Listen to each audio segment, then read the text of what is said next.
Ang mabuting balita ng Panginoon ayon kay San Mateo.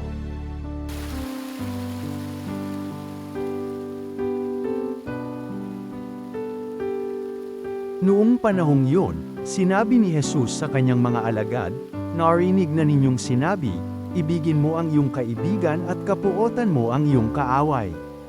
Ngunit ito naman sabi ko, ibigin ninyo ang inyong mga kaaway, at idalangin ninyo ang mga umuusig sa inyo, upang kayo'y maging tunay na anak ng inyong amang nasa langit. Sapagkat pinasisikat niya ang araw sa masasama at sa mabubuti, at pinapapatak niya ang ulan sa mga banal at sa mga makasalanan. Kung ang mga umiibig sa inyo ang siya lamang ninyong iibigin, ano pang gantimpala ang inyong hihintayin? Hindi ba't ginagawa rin ito ng mga publikano? At kung ang binabati lamang ninyo'y ang inyong mga kapatid, ano ang nagawa ninyong higit kaysa iba? Ginagawa rin yon ng mga hentil. Kaya, dapat kayong maging ganap, gaya ng inyong amang nasa langit." Ang mabuting balita ng Panginoon.